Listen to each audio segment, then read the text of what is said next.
darkened and nightmarified and leaking blood from the mouth. precisely. We're going to start out invoking our patron saint here, David. There we go. David, this light burn bright for all. You're on high now, love. You're on high now, love. Okay. Layton, what movie are we talking about today?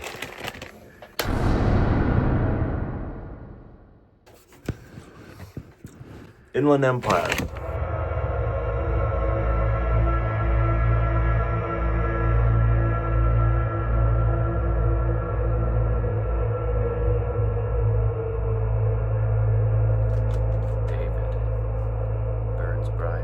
Okay. Yes, we're talking about David Lynch's 2006 film Inland Empire. And so before we go into our analysis and stuff, let's talk about each of our history with this movie, like how many times you've seen it each. And so I'll go first. I had seen it 7 or 8 times. The first time I watched it on YouTube, I think, a pirated copy. Until just a couple years ago when they did the 4K remaster. It was quite hard to find this movie anywhere. It was out of print. They weren't even selling DVDs and stuff unless you had one from the original, however many were released. So I found it on YouTube. My friend and I streamed it, and that version that we found on YouTube did not have subtitles on the Polish parts. So I was completely in the dark of anything that was said in any of the Polish parts. But also, Lynch being Lynch, it's like, I didn't even bloody know the difference. Didn't know what I was missing a note. Okay, so we were watching it on the Criterion channel streaming. And now that version that they have on there is the 4K remaster. So I think, and I'm going to let you say, how many times you've seen it and that kind of thing, but I don't think you've ever seen the non-remastered version. I wouldn't say so. So, Sleech, how many times have you seen I have seen Inland Empire 3 times. Mm-hmm. They've all 3 come in this year. First time was earlier this year in the summer, and it started out as a kind of watch party for Inland Empire. Yeah, a bunch of coworkers and friends. We weren't going to do an analysis per se, but gradually, as the evening wore on, people kind of filtered away from watching. Yeah, it's a bit of a Inland hard Empire. sell. Yeah, well, it takes a certain mindset and a certain, I think a certain familiarity with Lynch kind of helps. Yeah. Okay, speaking of which, do you like my Mulholland Drive shirt? Love your Mulholland Drive. Didn't you get me one? Gotten some merch. I think I gave you a short sleeve version of this. Cool. So that was your first time? It was my first time. But the second and third time have come just within a couple days of each other in preparation for really committing to this art, ingesting it, learning from it, losing your way, finding your way back to learning from it, looking at it some more, looking at it again, having looked at it in the past, having seen it in the present, watching it in the future. I see the big dipster. I see the big dipster and the little dipster.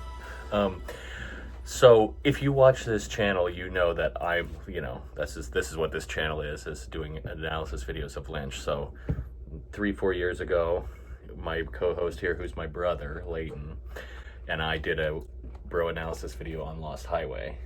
And I actually was able to talk him into, with almost no resistance, mind you, of doing a Inland Empire analysis video. Even though I would say probably that first time you saw it, you weren't necessarily eager to watch it again after that. Would you say that?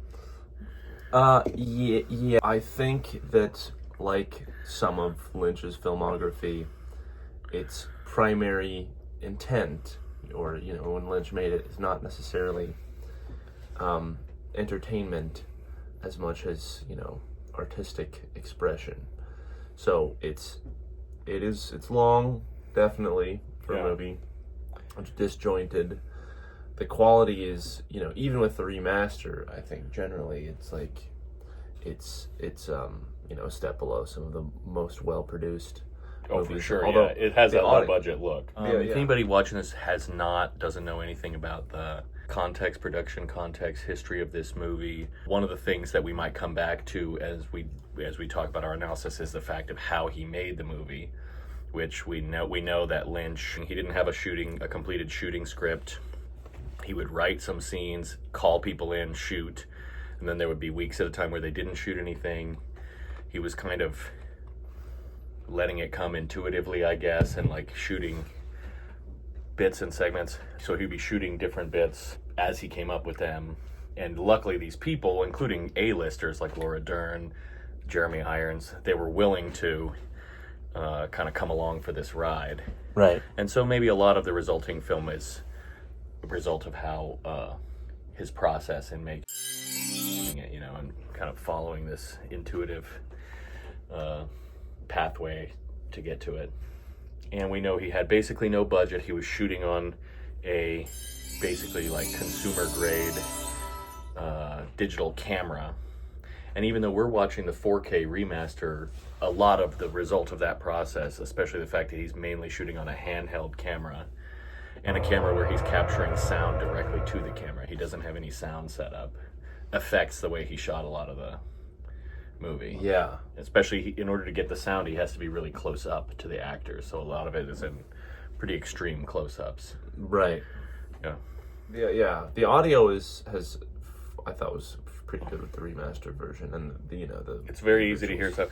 Because I did, after seeing it on the YouTube stream, I eventually bought a DVD of the old version, which I think I paid probably like over $90 for, because it was an out of print, you know, like essentially a collector's item. And so then at least I was seeing it in the quality he released it at. Right. But it was still, so, you know, assuming YouTube kind of fucked it up a little bit, but even on the DVD, no fucking studio approval, no effects budget or anything. Yeah. Just his. One of the weak points would be the sound and being able to hear everybody. He didn't have access to touch up that kind of murky sound that he was getting off this handheld camera he was shooting with. So the upscale in the remaster is a good accomplishment. You can hear everything. Yeah, unless you'd have that take of like, well, they're fucking with the original. Like, also maybe the murkiness, the lo-fi was supposed to be part of it. It is a different experience, but maybe. What do you prefer? I would say, if I was gonna ask anybody else to watch it, I would show them this 4K remaster, which is just that much easier on the eyes and that less barrier. It looks more like what we're used to watching nowadays. Even though the angles are weird and stuff, it looks more like a good, well-produced prestige TV, anything that would be shot on digital nowadays, HD, you know. Mm-hmm. So it's less like nauseating and hard on the eyes. Yeah. So you're being a good sport. You're watching it with me. You're recording a analysis video with me, and you're trying to be open-minded and maybe even like have a positive view of this movie. That being said, in all honesty, would you recommend this movie to other people? I think I would recommend it to people that are enjoyers of avant-garde, to people that I consider patient and, you know, soulful. Because if you're totally impatient, then although maybe that's a part of a value in the experience, but that's talking more about like, what does that person really need? A movie to make them impatient? Yeah, right. You know? So, yeah, and as a part of like film history, I think it's, you know, singular. It's a good vision. It's just not their cup of tea. Yeah, it and wouldn't be. And there are other films that Lynch has released that I feel are more more palatable versions of this movie. You know, obviously he's doing something different with every single one. He's got something different to say. But Mulholland Drive, while I watched that for the first time when I was young, and I didn't get it at all first time I watched it, but it was so arresting and hypnotic that it instantly grabbed hold of me. and it's got this kind of richer saturation. He kind of pulls you along better for the action with that one than with Inland Empire, and the Twin Peaks franchise is like also more. You might have, in terms of world building, you might like enjoy more what he's doing in terms of from a fiction perspective, using entities more explicitly and colorful characters and such. So, of course I would, to the right person, I would recommend this film, but to the average layperson, I don't think I would. Okay. I think it's divisive even among Lynch fans. Like, I think there's people who would consider themselves Twin Peaks fans or Mulholland Drive and would say that he just had a miss with this one. Like Inland Empire was just a miss, But I think it's probably a bit like Fire Walk with Me, where as the years go by and we look back on it, and it's like we have more ability to appreciate what he was attempting. And maybe the 4K remaster helps with that as well. But for the average viewer of this channel, should they go watch Inland Empire, or you don't want to be responsible for the consequences if you tell them to do that? Describe the viewer of this channel. There's like 3 of them.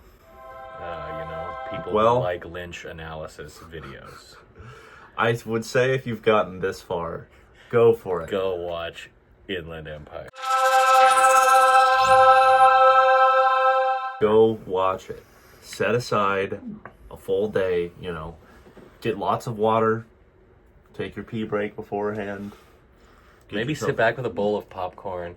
Yeah, and not something too crunchy though. You don't want those like potato chips like I had earlier. You don't want that. So, okay, we talked about the first time you saw it. It's kind of just feels like a mess, right? You get very little of it. Cast your mind back the other day, the second time you watched it. Now, this time you were purposefully watching it for purposes that you were going to make an analysis video.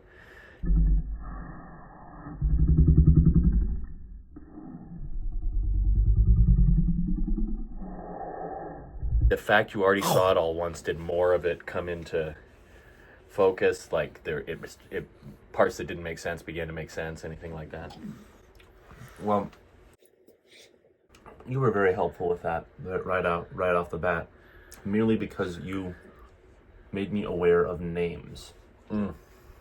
Because there are, as far as actors and as far as scenes in the film, there is much that can, transfers from one scene to the next. You have a very similar set here.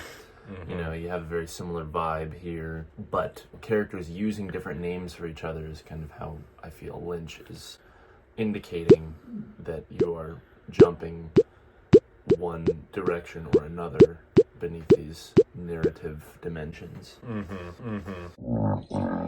So we'll get to that. Like, as we get into our analysis, we'll talk about this, kind of the structure of this film, if anything. But yeah, just having seen it once and knowing what comes later, and then maybe having somebody there, because I'm saying the names based on what it says in the credits and how people in the movie refer to each other. Yes, very Even helpful still, to know that. There's still scenes where it's ambiguous. Like, is this Smithy or is this Piotrek right now? Or like, is this Nikki or is this Sue right now? But a lot of the time, he gives you a clue somewhere in there. So yeah, I was kind of pointing that out to you. And then we did a third rewatch and did more, even gel more on the third time. Yeah. But that's 9 hours of watching this movie, because it's a 3-hour movie. So watching it 3 times just to get it, that's a huge fucking. It's an investment. It's an investment for sure. Yeah. If you're hoping to get it. Yeah, because even after the third time, we're still like, oh, no. And that's what this whole thing is about, Louis. Okay, so that being said, then this should be a fun challenge. Could you give a brief, light on spoilers, not a long form summary, but like a 60-second summary for somebody who's never seen it before? What happens in this movie? Okay. Well, this movie is primarily, I'll say that the movie primarily features Laura Dern above all others, so it's a film that is following several characters that she is playing. The main character, the kind of fulcrum character that the rest of, I think pretty much the whole movie is hinging on, is this actress named Nikki. Nikki Grace. Nikki Grace. And the filming of this movie for a role that she lands within the scope of, the movie Inland Empire. She lands this role, and then the story kind of progresses. These different layers start unfolding from the premise that we are following her in the making of this film on High and Blue Tomorrows within Inland Empire. So that is the most... So she starts to they start making this movie, and then she starts to kind of fracture, and we don't know all these... Yes. Something like that? Yeah, more or less. That's the most basic way of framing this movie. Now, that's not even where the movie starts. The movie opens on shots of several other things, including this, scene with two blurred out faces that are clearly Polish. That could be the radio show. Because we hear this introduction playing now. This is the actual first thing in the movie, is shot of a record revolving. Actually, before that, there's a shot of a movie projector, the words Inland Empire, and then this record revolving, Axon N, the world's longest running radio play. So then you get this black and white footage with the faces blurred out. It could kind of be the story within the radio play, right? Because if you were listening to an audio play, you wouldn't know what the people look like. They would just be like faceless voices. Mm-hmm. So maybe that's the radio play we're watching in that opening scene. But yeah, Polish. Right. Frank. So then we see this girl that is called in the credits the Lost Girl, watching these events on a TV screen. Yeah. And she's watching this surreal sitcom with three anthropomorphic rabbits.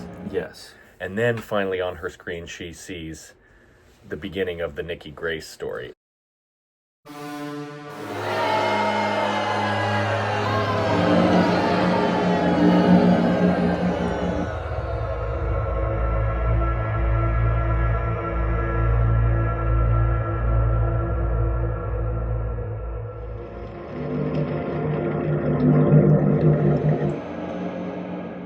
And then we go into what you were just describing, this movie about Nikki Grace getting cast in a role. And yeah, so there's already several foundations being laid before you even get to the main story that we're following, which is Nikki Grace landing this new film role.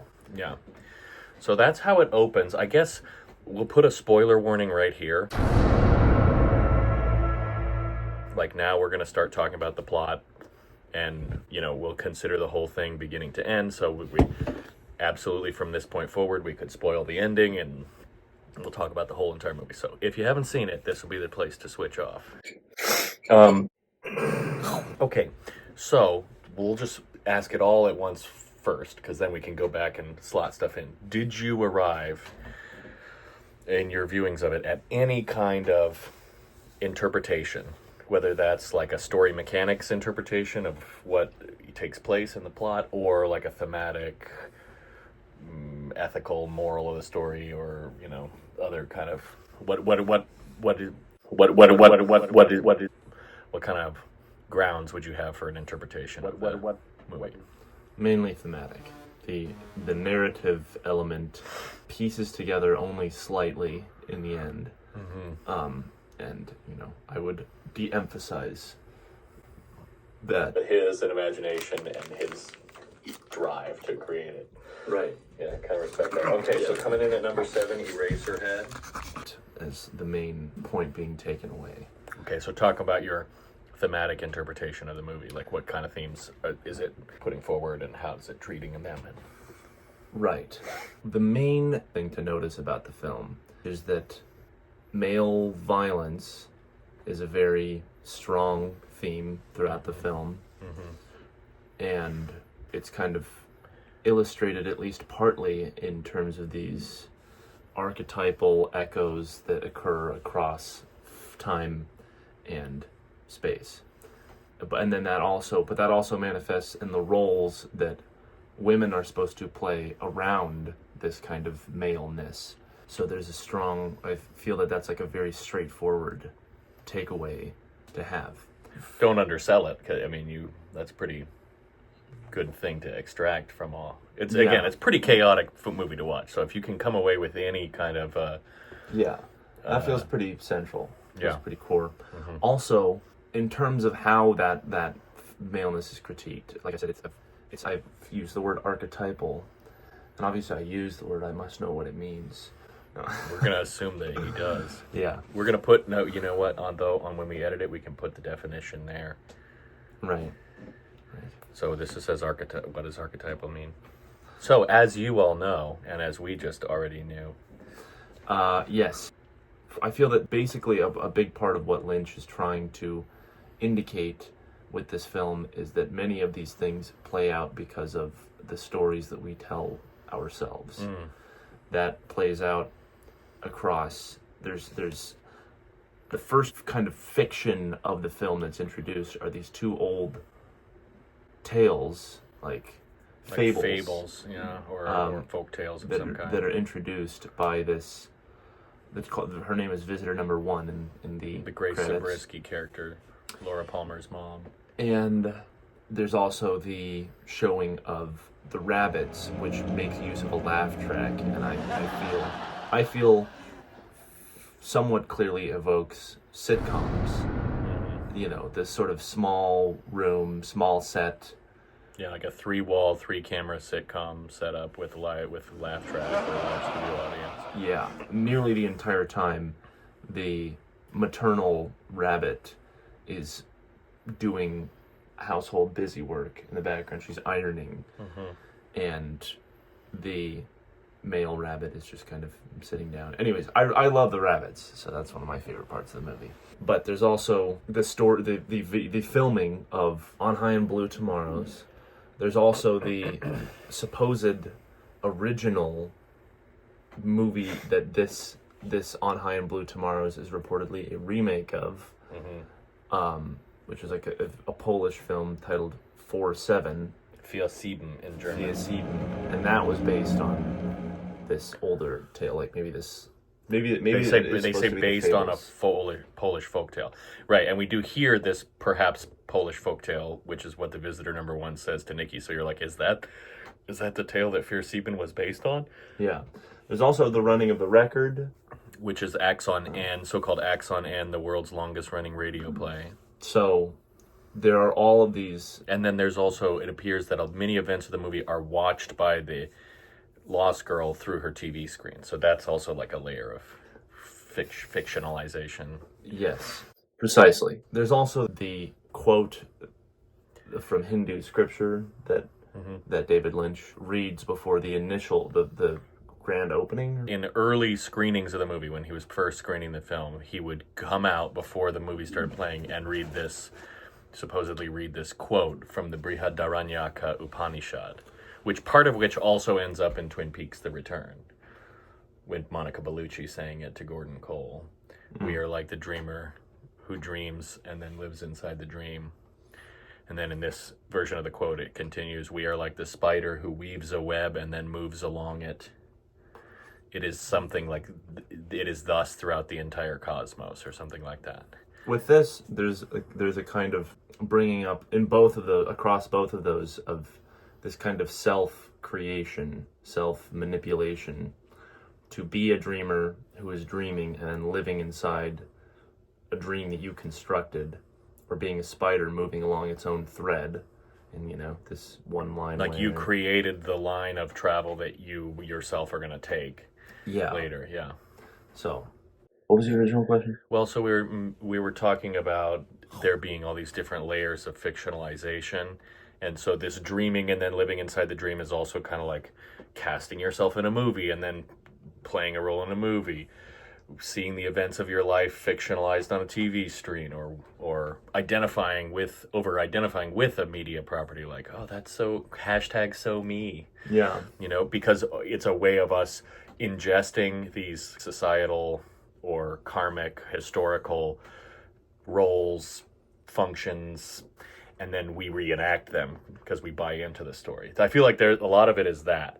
So, for example, we see Nikki kind of gets lost in the role of Sue, but could that be symbolic for Nikki gets lost in the pull to commit adultery, which we feel her like going towards, like she's going to cheat on her husband with her co-star, the Justin Theroux character. Yeah. And just at that moment when they would hook up, she like flips into the Sue, like the character within the movie, Sue Blue, which is her character in On High and Blue Tomorrows.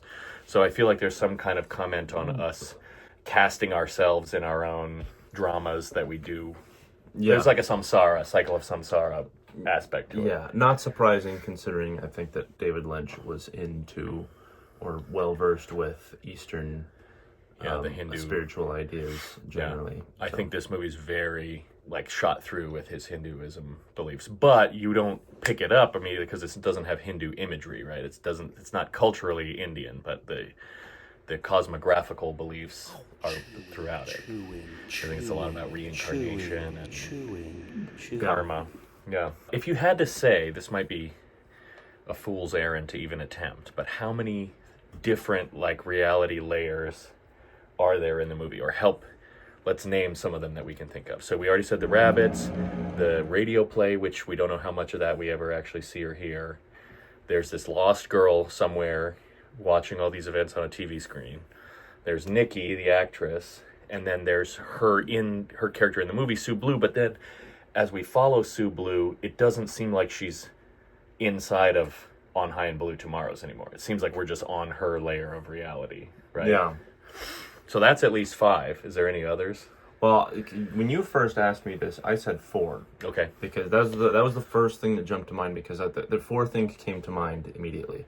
There's Nikki's plane, there's Sue's plane, generally. I was kind of interpreting the scenes set in old Poland as a kind of, and I thought that the Lost Girl. Yeah, so we haven't said anything about that, right? So there's like this whole sequence after about the halfway point in the movie. I mean, we see a couple things in Poland at the beginning. Then we don't see Poland stuff for a long time while we follow Nikki. But then after about the halfway point, all this Poland stuff starts coming back in. Oh, it looks like maybe 1920s, 30s Poland, and also an archetypal story of like betrayal, infidelity, and then murder. I thought when we first saw The Lost Girl, because again, they are reusing actors across multiple different layers here. I thought that she, when looking through the TV, I kind of interpreted that as also being in old Poland. I don't think that's right, really. But I wonder just how strong the relation is between the Lost Girl looking through the TV and the character that we see kind of playing out this archetypal drama in like 20s old world Poland. Yeah. Poland in history times. Poland in history times. Yeah, because it can't be the 30s because she's watching a TV. Yeah. Right, so, but it does feel like the same character somehow. Yes. Yeah. Yes, precisely. So I was, of the 4 realities, Nikki, Sue's, Poland times. Poland times, Polish girl, and I guess I was just thinking rabbits. Yeah, rabbits would be another one. They're like on their own plane, or they like come from, it could be like a plane of reality, or it could be kind of like Twin Peaks, like a lodge, like a dimension tucked between the other dimensions kind of thing. They kind of remind me of lodge entities from Twin Peaks. Would you agree with that? I'm kind of reminded with them. I mentioned the different fantasies, the different fictions within the film, but it kind of feels like Rabbits is encompassing all of those in a way. It's got these echoes of these roles, dynamics that we inhabit, and so you can kind of throw the original Polish fables in with that a little bit. I feel you can kind of throw On High and Blue Tomorrows a little bit in with that. I feel somehow. So I was thinking those were the 4 that jumped to mind. But of course, upon rewatch, you could dissect the film. It kind of reminds me of what you can be as a taxonomist. You can either be a grouper or a splitter. So you could try and... Because the scenes themselves don't tell you, right? You don't have, they don't have a thing in the bottom being like, layer 1, layer 2. They're like, Yeah, you could, I feel, continue to split this film indefinitely down into these different layers, which is fun. Another thing with the rabbits, you could almost think of the rabbits, you said they encompass all the other layers. You could think of them as, they kind of have a vibe of like deities or like fates. You know, like in Norse mythology, the Norns, they weave the fates of the mortals. Yeah. The rabbits kind of have that, like they're enacting this archetypal tragedy comedy, and then the mortals are like forced to because we act it out. There's a part of me that's like, well, can we really think of them having that much role to play? But because I was thinking of the Phantom as the ultimate sort of powerful spiritual entity. However, we first see the Phantom after one of the rabbits enters a room. After the male rabbit enters this room, then we see the Phantom for the first time, kind of animatedly describing that he wants in. Yeah, It's right. very important for him to get in. And you said something interesting about that, because he says, "I'm looking for an opening," I'm looking for an opening, which kind of has a male violence. Yes, it sounds basically I was Like he's looking for. yeah, already I was thinking it sounds somewhat penetrative. Yeah. So yeah, there is this kind of, I feel like, male desire to kind of occupy this space, occupy this person's energy, time. And if he's a rabbit or he's a spiritual entity of some kind, he's also talking about penetrating into the world. He's like, I need to go in, or like go in the story, or go, like he has some business to do in these other planes that we've been talking about. So he could be equivalent to a rabbit. He could be one of the rabbits, because we see Jack, like you said, we see Jack Rabbit come in. And we also, here's another evidence in the favor of that. At the end, when she shoots the Phantom, the next thing when she goes into the rabbit's apartment, they're gone. It's like, if she killing the Phantom, killing the rabbits, same thing? Or are they still out there, you know? It's a good question. I mean, that is like the final layer that she enters, right? The 4-7 room. Yeah. So. Well, we do see her after that in the Polish girl's reality, and then we see her back in her, like, living room reality. Right. But it does feel climactic when she goes into the 4-7 room. It feels like something big has shifted. That does feel like the ultimate climax point. Yeah.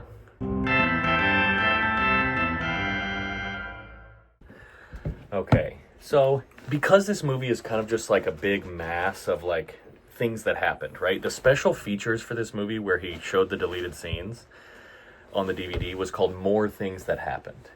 So literally the Inland Empire is just like kind of a collection of things that happened. And we definitely don't see all of it, right? You have to guess at like filling in these intermediary steps in all these narratives. So one way to look at the movie is to just kind of pick one aspect and then like look at it through that angle, right? Mm-hmm. So some of them could be characters. So I'll ask this, because we were talking about the Lost Girl. So the Lost Girl, we later see her in Poland in the history times, right? She's one of the 4, like, 2 pairs of spouses. She cheats on her husband with another guy, and we see some of the consequences of this, including 2 murders. And so that's Harlots. The Poland layer of the story that we see mostly in the second half of Inland Empire. But at the beginning, and throughout a lot of the movie, we see her in a room, maybe trapped in a room. Like, it kind of seems like she can't leave or look away, and she's watching all these events unfold on the TV. So what do you think is her predicament? Is she in some kind of like... Yeah, what is her predicament? That might be the kind of the toughest. Again, once upon a time, I thought that there might be some themes of kind of intergenerational trauma. Yeah, I think that's an aspect. For sure. I feel, but we're never explicitly shown, or it's never explicitly said, of course, that the Polish girl that's married to the Phantom, or the actor that plays the Phantom, whatever. We're never told, oh, this is Nikki's ancestor here. Mm-hmm. That's just something that I. But you could definitely kind of take it that way. You could interpret it that way. Or, again, some kind of spiritual ancestor, or karmic ancestor. It doesn't have to be her direct genetic ancestor. Yeah, the idea with the film On High and Blue Tomorrows is that it's a remake of this original Polish film that was based off of a Polish fable. So you could just think of it in those terms, like, oh, she's spiritual successor. She's in the remake. Yeah, she's in the remake, which is kind of what karmic cycles are. Again, so if you're working this parallel between media culture versus real human life, doing the same thing again, like playing out this archetypal love triangle, love square situation, is kind of like getting cast in the remake. Because we know how this ends. That's also part of it. You know, like this vibe of like, because like actions do have consequences. Like we know how this ends when you cheat on your husband, or you know when you have this cycle of violence. Yeah. But we cast ourselves in the remake over and over and over again. Right. But why is she sitting in that room watching it on TV? That's the toughest part. That's the toughest part. Because with the Polish, I'll just refer to the Polish marriage for that particular thing. Within the Polish marriage, isn't she cast in such a light that we can suspect her of murder? Isn't she cast in such a light that we can suspect her of murder? Isn't she cast in such a light that we can suspect her of murder? Isn't she supposedly Yeah, we don't know who murders the Polish Piotrek's wife. I think it's the Lost Girl. There's a shot, actually, just to get into the nerdy fandom of this. Like, I was reading about this on the Inland Empire fan wiki. And there's one shot in that Polish sequence where you're following a woman up the stairs who has a screwdriver in her hand, and this evidently is the woman who's about to, because then later we see Polish Piotrek's wife, the Who Is She girl, laying on the ground with her guts coming out like she got stabbed with a screwdriver. And I think it looks to me like the girl climbing that stairs is the Lost Girl. So it looks like the Lost Girl went and stabbed the Who Is She girl. But on the Inland Empire wiki, it says that's the Who Is She girl on the stairway. And I just think they're wrong. So I'm going to come out here on the record in the Twin Peaks, Lynch fandom universe and just say that is not the Who Is She girl on the stairway. That's the Lost Girl.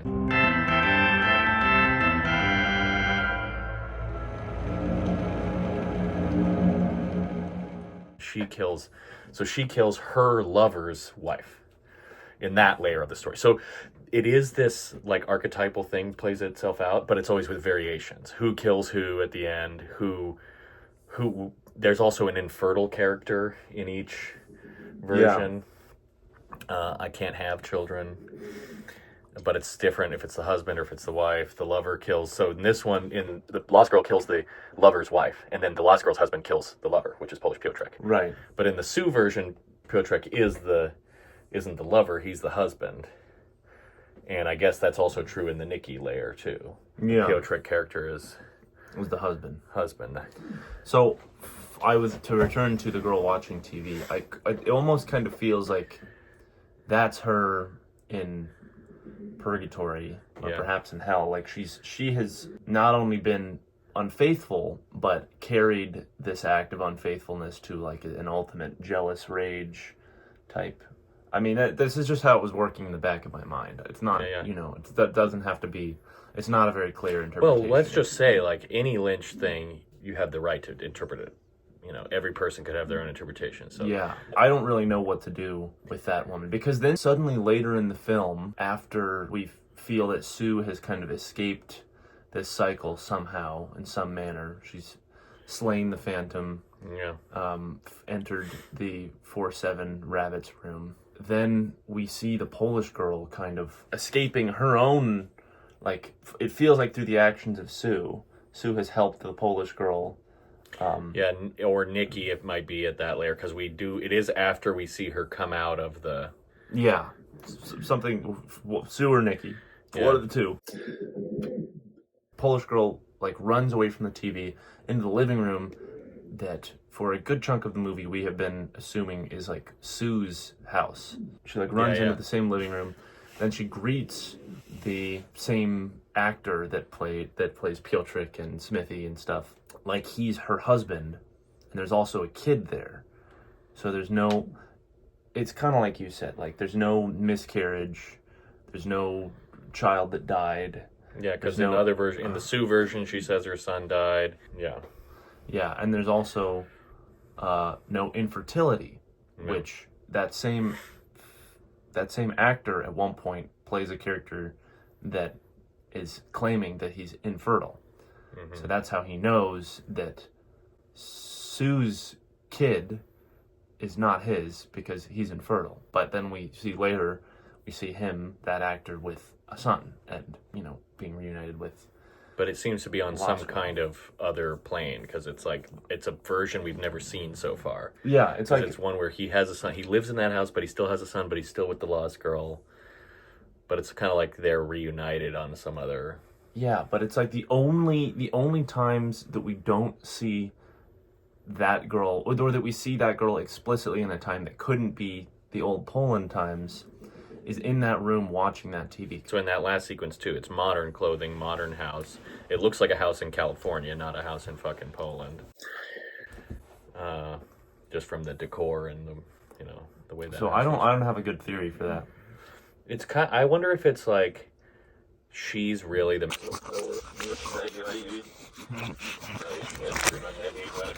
main character of the movie, right? Like the Nikki character, we spend the most time with her on screen, but she's really some kind of projection. Again, she's the Pete, going back to a Lost Highway comparison, right? Fred makes this fantasy life as Pete to like work through his... Hello, Moto. Hello?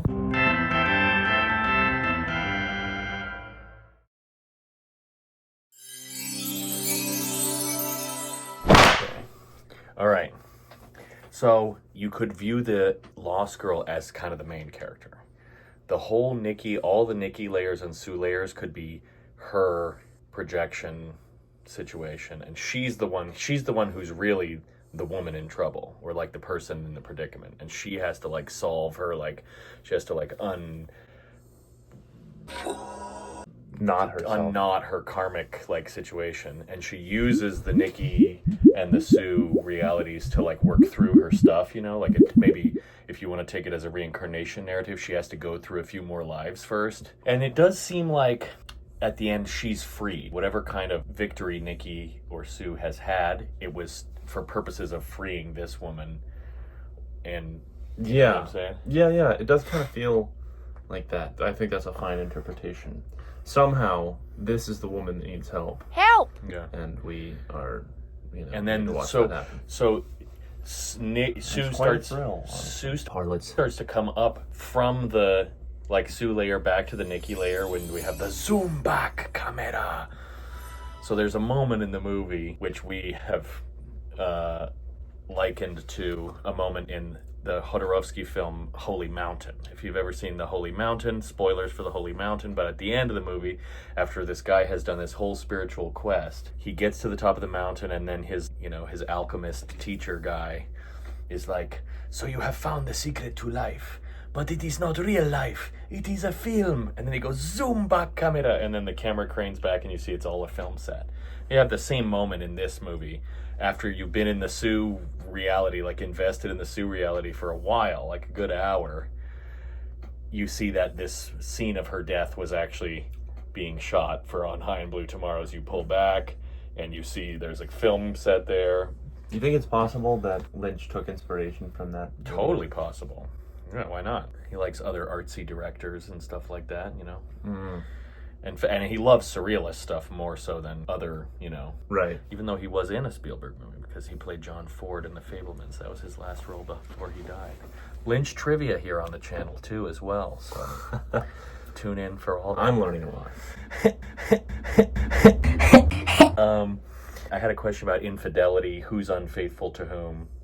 But like we said, that kind of shifts depending on which layer you're in. Like, but in all the layers, there's an essential like infidelity or love triangle story, including the rabbits, because it's like, why is there two girl rabbits and one guy rabbit? Yeah. And one of the girls says, I'm going to find out one day, and the other female rabbit says, when will you tell it? So it's like he's keeping a secret and one of those women doesn't know about the other one. So infidelity is, it runs through all the... Yeah, that's, I feel, very clearly indicated in the way that the rabbits are talking. When will you tell it? So we talked about there being like maybe a real layer and a dream layer. I suggested maybe the Lost Girl is somehow the real layer. A lot of the events throughout the movie have a feeling of unreality, especially in that first part when they're going into making the movie. Like, a lot of those conversations are really stilted and strange. Yes. I mean, that said, those do feel the most real out of all of them. But yeah.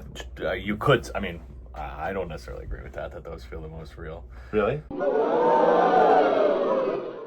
They have the most, like, conventional story logic, so that kind of makes them seem more real. But the feeling, like, the way the lines are delivered is very strange, and...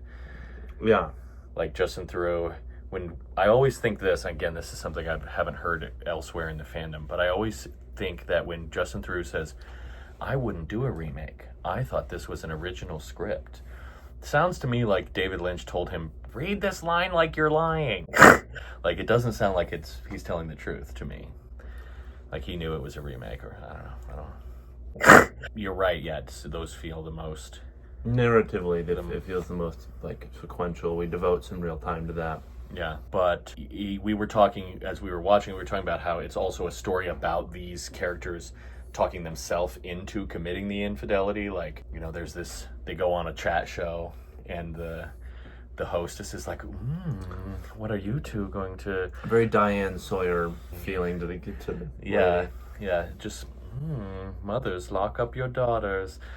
Devon, you naughty boy. My. And you have this feeling of, like, it's inevitable. Like, they're being kind of, like, funneled towards this act of infidelity. But there's also, like, the producer who seems to be, like, behind it. The other British character that's not the director. I've never felt happier in my life. But he's also, like, hardlining on the actors. Like, don't you get too bent around the handle about this curse stuff. We need this movie to get... Maybe there's entity, like, so between Devon? Yeah, do you want to do it? Devon? There's absolutely no evidence that anything bad happened in the original filming of this script. And then throughout the first part, Devon is just looking more and more like... in over his head, because he gets threatened by the husband. He gets kind of smacked down a couple times, and he's looking more and more like, he gets smacked down.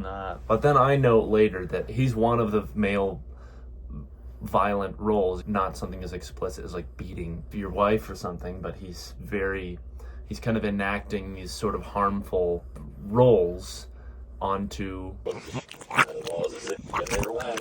Nikki, Sue, and even in a way, the husband that threatens him, because we see... Yeah, we see, Billy, later in the film, you know, making love with Sue in this kind of awkward sex scene, very blue lighting, on high and blue tomorrows.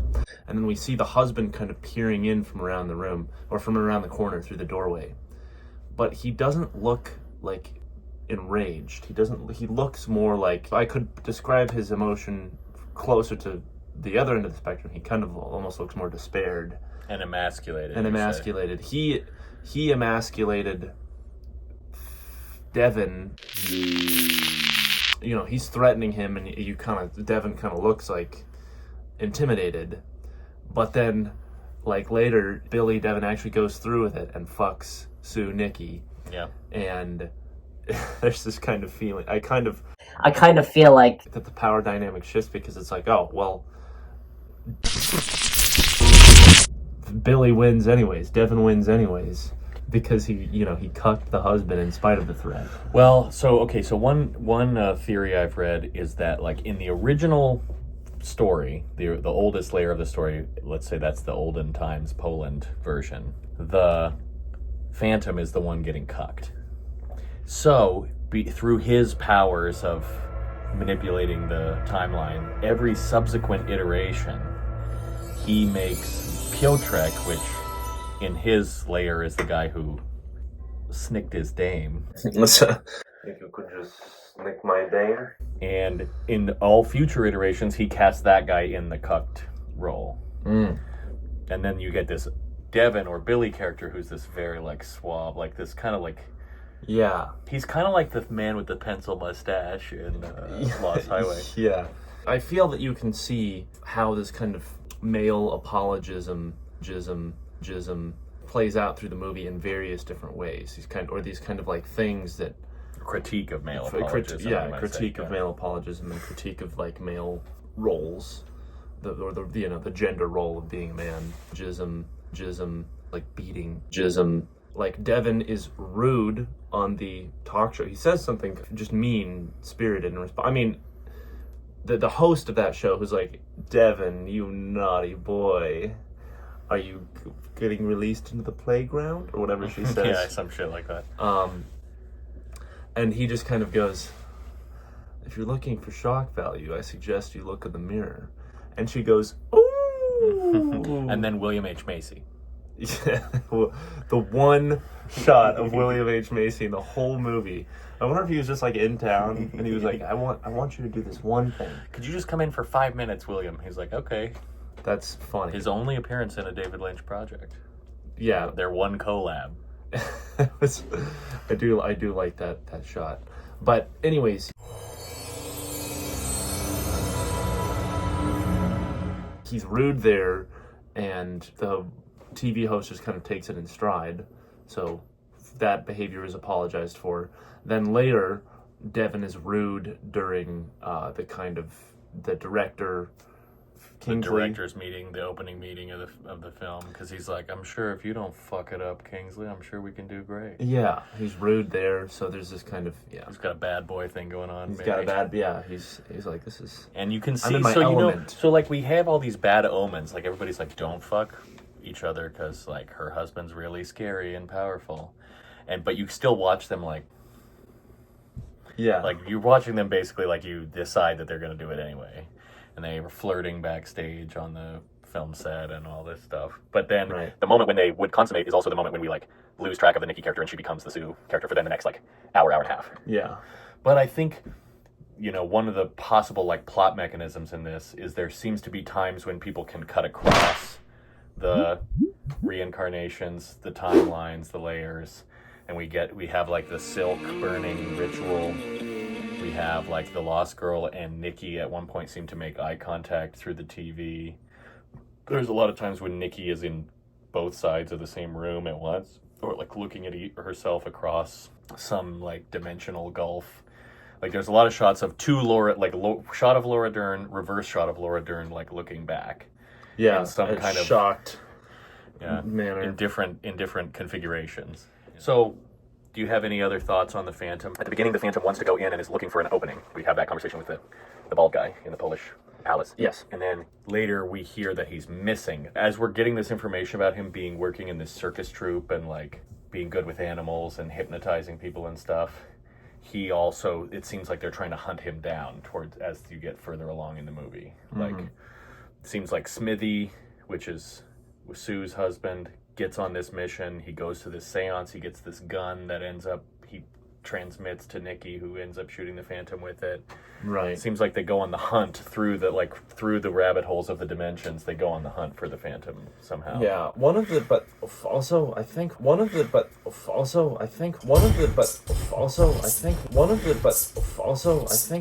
plot point, or one of the narratives that I was tracking on a little bit less, or I have less thoughts about, because the Phantom is like a crucial part of the movie, but as far as like, I mean, you said a few minutes ago that you say he's the main bad guy. Well, yeah. So how does he fulfill that? I think partly I arrived there because of things that you've said. You know, I don't know if that would have jumped out to me.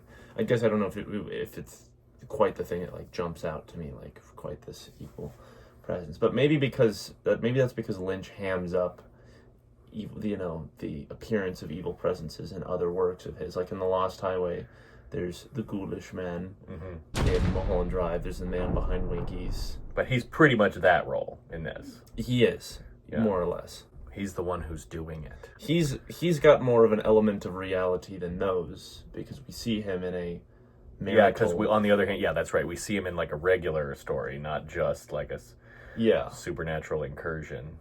Yes. So, kind of hard to pin down that one. But he is like it feels like the climactic being to slay that Sue, takes down with the gun. And we do see Piotrek kind of looking for him. And he's kind of in this antagonistic relationship with his wife, the Polish woman. So, she's kind of opposed to him as well. So, in her way.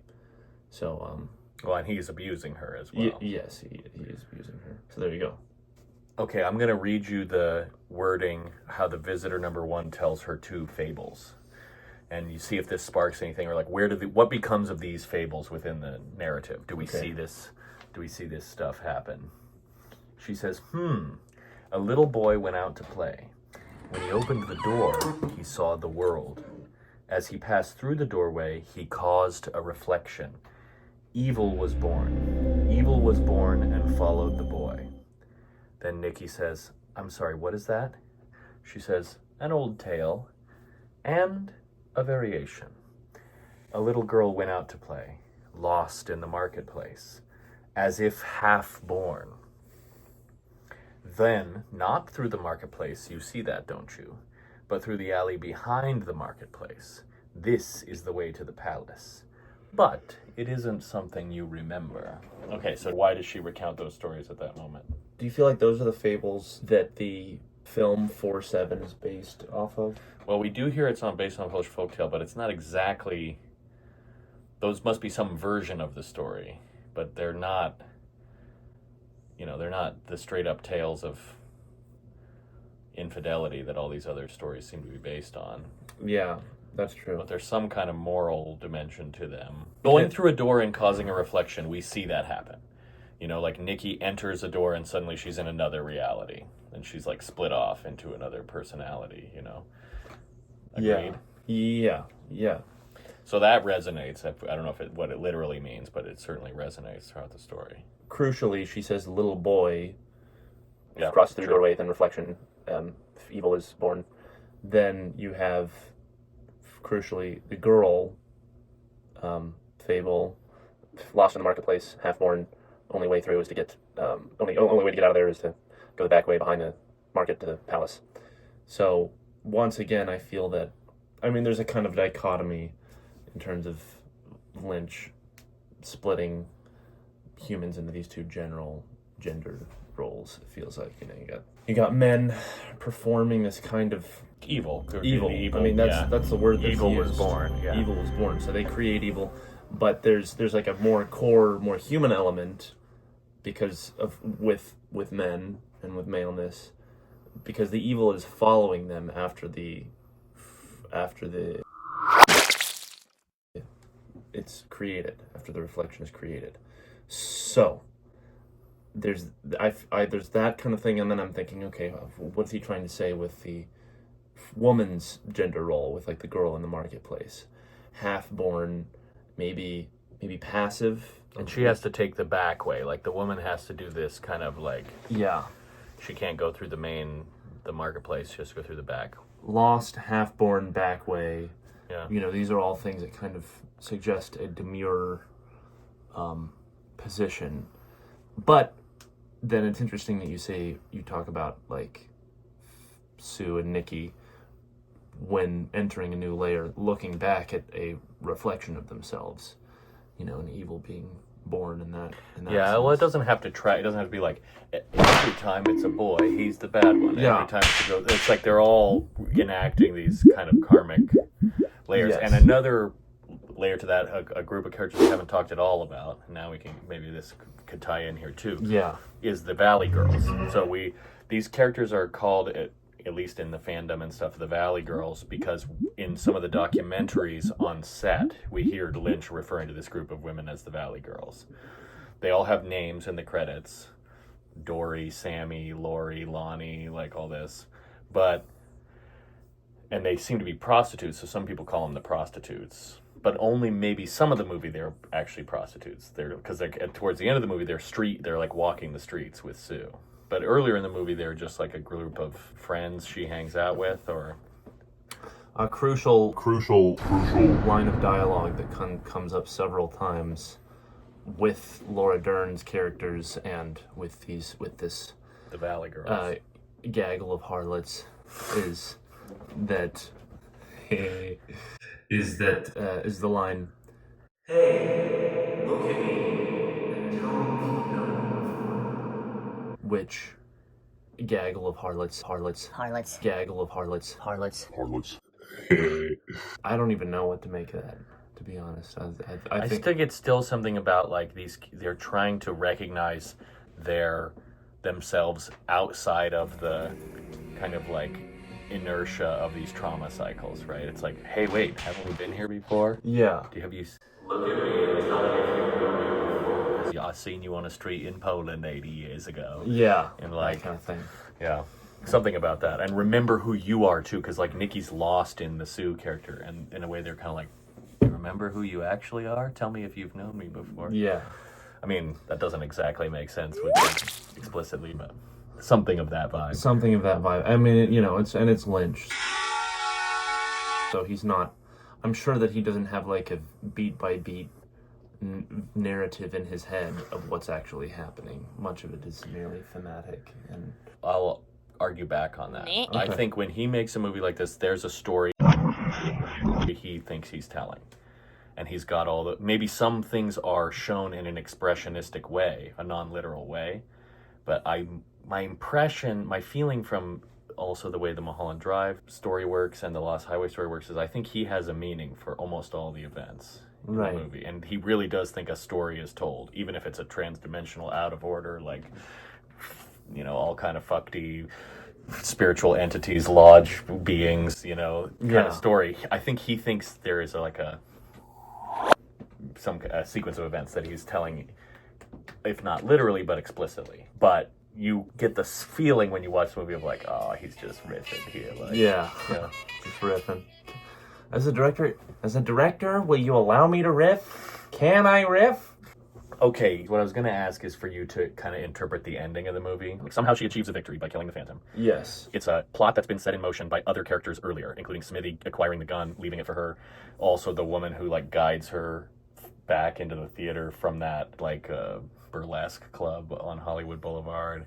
Yeah. And it's like the pieces Good dancing. The pieces are put into place for her to encounter. Good dancing. The pieces are put in place for her to encounter the Phantom with that gun in her hand. She meets him down there in the hallway. She shoots him, and then he makes this face like this, blissful, would you call it blissful or almost orgasmic? Or Yeah. I think, yeah. And then after a couple shots of that, then it turns into her face.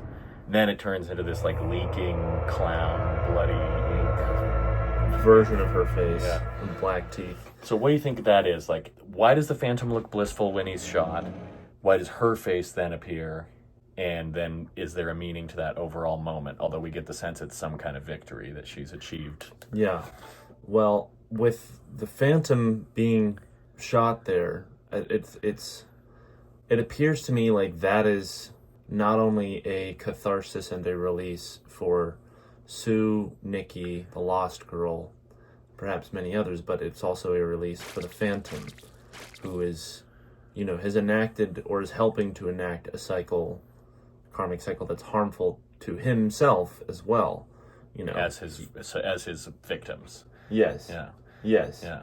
Yes. Yeah. By doing violence on others, he does violence unto himself. So it's a relief for him to be released from that as well, you're saying. Yeah. And you said that when we were watching it, and I really liked that. But it's also her, too, because any good spiritual teaching worth its salt will tell you that the final boss, the last thing you have to kill, is your own self. Yeah. So ultimately the Phantom is also just some kind of internal, it's male violence that she has internalized. That's why it's that's why her nightmarish face is superimposed over the top of it. And then perhaps why we see that face darkened and nightmarified and leaking blood from the mouth, because that's this, evil within her that's being purged. Yeah. We see her then kiss the Lost Girl. We see then Nikki disappears after she kisses the Lost Girl. She disappears from that room. Yeah. But she doesn't disappear from the rabbit's room. We do cut back to her there later looking out at the, whatever it is, the film projector or the stage lights. Right. From the rabbit's room. Well, perhaps she has replaced the rabbits as a superior story. Ooh. To... Ooh.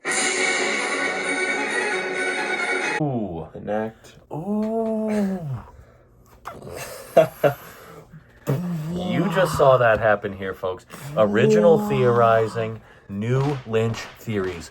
Once every 2.5 years on this channel. Tune in. Yeah, I've never felt better in my life. I've never felt better in my life. Okay, and then there's all these kind of like resettings or like end close parentheses on all these things. Like the lost girl gets reunited with this lover and child, or husband and child. Then we get also, all of a sudden we see visitor number 1 again, and Nikki sitting on the couch, and it's like all this has been that original vision of visitor number 1 saying like he would be sitting over there if it was tomorrow. And we like zoom back out of that, and those two seem to still be sitting there. But Nikki's also released or transformed by having gone through all that. Yeah. Like, seen all that. So Very something's peaceful, reset there. very peaceful scene. Yeah, she's peaceful. And then we get this closing credit scene of the one-legged girl, Nico and the monkey, Laura Herring. This closing credit scene of the crazy dancing. Laura Herring. Well, I'm engaged, Well, what can I say that's not obvious to the eye? It's. I think the people will know what we're talking about. Yes. Yeah,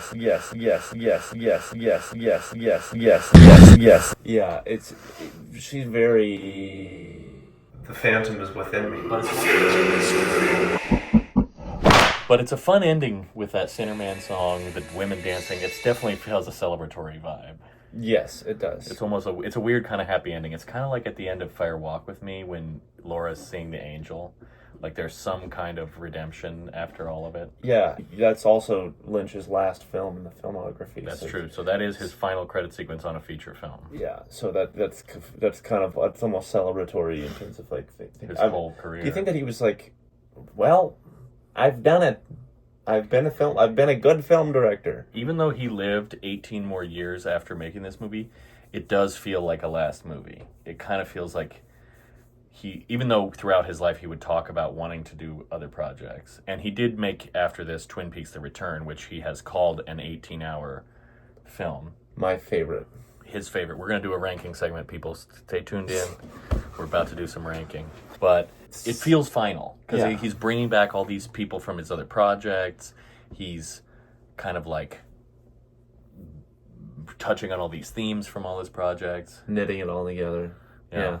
Including the lodge entities, including the gender dynamics, including the split selves, tulpas, fucking doppelgangers, fucking...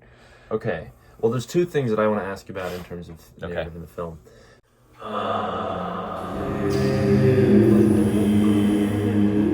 I guess I'll lead with the line,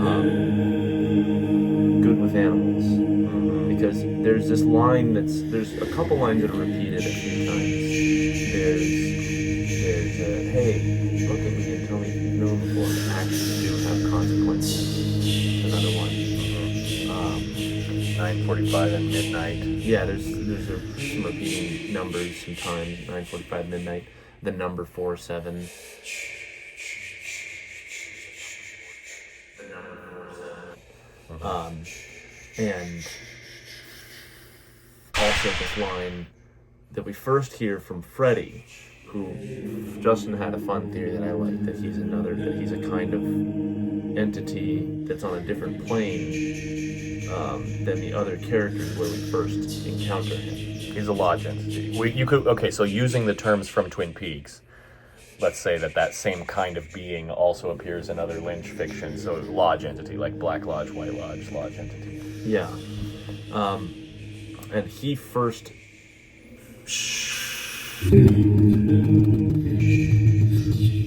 Nikki asks a very straightforward question about how he is.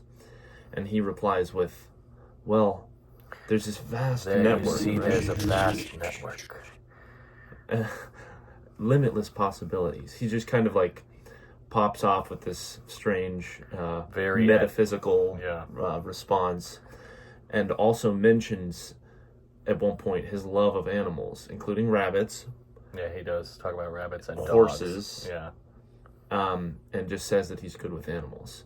Then we hear this line, I think only two more times in the movie. We hear it from Smithy. Smithy. Because when he goes to join the circus, he says, "I'm good with animals." Yeah. And then we hear from the homeless, from Terry Crews' girlfriend, that character, as Sue is laying there dying, she says that her friend Nico, the one with the monkey and the blonde wig and the hole in her vagina wall, is very good with animals. Yeah. One of my favorite characters, if I'm being frank. I love the way that she talks. 'Cause she has a particular way that she says things. She's like, I just like, it's just very hypnotic. We're going to do a lot of Asian voices in this review. I really like that scene. Well, I like that scene too because, okay, so we're talking about this kind of like plot angle, but also just from the form angle of the movie making. It's a really cool moment because you reach this kind of nasty climax, right? She gets stabbed in the gut and she's bleeding out on the sidewalk. And then he does this amazing, like, suspend. Because then you do spend 3 minutes in this, 5 minutes, however long it is, 7 minutes, in this monologue of these homeless people trying to get a bus to Pomona and talking about her friend who's on hard drugs, turning tricks, and lives in Pomona. And all the while, we know Sue is laying there, but we don't...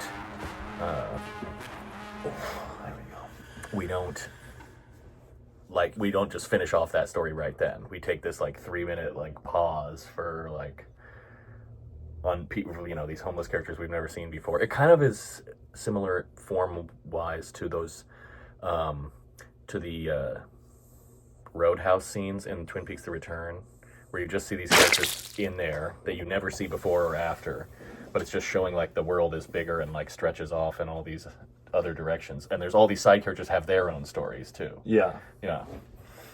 So I like it from a formal or a style angle as well. Yeah, there is. The movie kind of takes a moment to breathe. Yeah. After. And now, to be fair, this movie breathes a good amount. It's not. It's doing a lot of breathing. It's not clipping along. Yeah.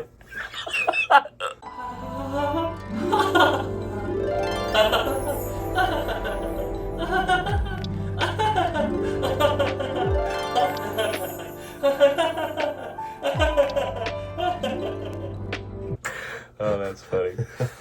But that's basically. Those are my two questions. So asking about the recurrence of that line, maybe just something about being good with animals is also kind of like being good at manipulating people. Yeah. Maybe that's because that's what Freddy is for sure. And it's if you're one of these entities and you can kind of herd people towards your desired goals, maybe something like that. I don't have anything. Yeah, it's the thing. I feel like it's one of the lines that lies furthest outside of the theory that we've kind of been concocting, or the themes that we've been concocting. So good with animals, or maybe it's supposed to be a good trait. Because Smithy is good with animals, and by the end we kind of think he's a good guy. Yeah. At the beginning, the Piotrek, he's kind of a scary bad guy. He's threatening the Justin Theroux character. He kind of finds his way out along with. Can you turn damn that it. Is it that hard to turn off the ringer on your phone when you're going to record something? Is it hard, folks? Tell me. Good Lord. Oh, your eyes look pretty that close. Who is she? Who is she? So that line, and then the second question was another repeated line that you wanted to. That was just on my. The other thing, it was two things. It was that line, but then also specifically the homeless scene. Yeah. So and we touched on both of those, and then the last thing I think we can do before moving on past the plot and stuff like that analysis, is what are there any scenes that we missed? Is there anything crucial that the panties? Yeah, the burning the hole in the silk we just touched on barely. There probably is a lot actually. It's a 3-hour movie. Yeah. But we've hit on a lot of we see points. Some scenes of just domestic everyday between Sue and Smithy, them having breakfast, him talking about drinking beer. Sue talking with Sue going back to Billy's house and confronting him in front of his wife and kid. Also, the scenes where Nikki is falling into the Sue character, there's a couple where she's that whole you know what scene really fucked me up the first time I saw it is when she goes, "Damn, this sounds like dialogue from our script," and you're like, "Girl, you are giving away the you're getting yourself in trouble right now because you just told everybody in that room, you know, that you're having an affair. Something's not right. Yeah. So yeah, there's probably a lot of scenes we didn't touch on, I guess. Is there any that come to mind for you? Yes.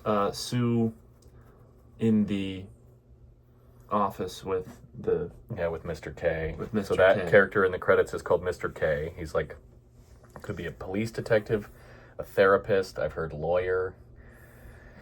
She's up there in that office telling him something for some reason. Yeah, she's but that's the original thing that was filmed, that the whole movie spun out from. That's right. So that monologue, the original nucleus of Inland Empire was a 17-page monologue that Lynch wrote for Laura Dern that was to be delivered in that setting, sitting at that desk. And supposedly that was going to be released on his website, davidlynch.com, but then he decided that footage was too good for the website, and then decided to make a whole feature film around it, which turned into this strange, colossal, abnormal fucking thing that we're talking about this entire time. It's definitely one of the biggest places where the timeline gets messed up, because she's talking about events like in the past tense that we haven't seen yet. She's clearly like a much later version of Sue after a lot has happened. Yeah. She's also talking on the themes that you've been enumerating, like female trauma, men. Chew. I feel like the little frickin' engine that could over here. Like a train, I tell you. Chew. Kicked him in the nuts, and she's enacting a lot of violence herself. But Mr. K, the guy, he doesn't care. He seems very bored with her recounting, and the one line that he has in the entire movie is... Well, one line with her, to her. That's right, he is on the phone later. But the one line that he has back to her is, well, is it true you were seeing another man? So it's kind of like a victim-blaming thing he's doing there. But then, he gets a call. He says, yes, haven't seen Crimp. Crimp is a name that we come to associate with the Phantom. One of his names in some of these layers is Crimp, this neighbor. And Crimp, he must be around here somewhere. That's right, czerwony time, which means red in Polish. Okay, I'm interjecting from the future when I'm editing this. I want to draw out the czerwony thing a little bit. I have a little bit more theory about this, although this is also theory that you will hear about in the fandom. But Mr. K says czerwony time. We earlier heard that one of the old Polish guys at the seance also said, I think I'm going to get this, forgive if my Polish is remembered incorrectly. I think he says, "Eta była czerwone." Eta była czerwone, meaning it was red. In English, we also hear one of the lady rabbits, I think Jane Rabbit, says this line.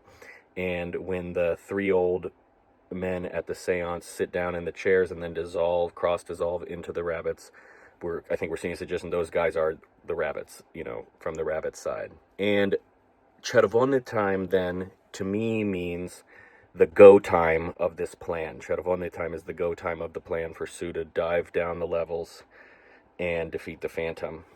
But it also, the rabbits know it's going to mean their annihilation because it's the end of the story. It's like the closing of the cycle. But they're still pursuing towards it because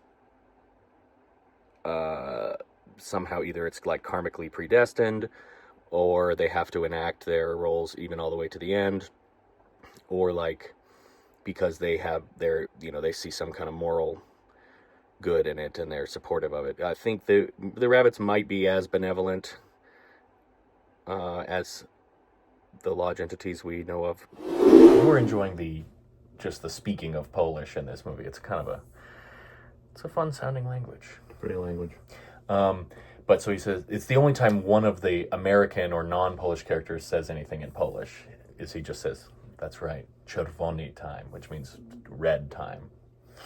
We do hear mention of red in several places. The rabbits say it was red. Use of color. Use of color. Use of color. Use of color.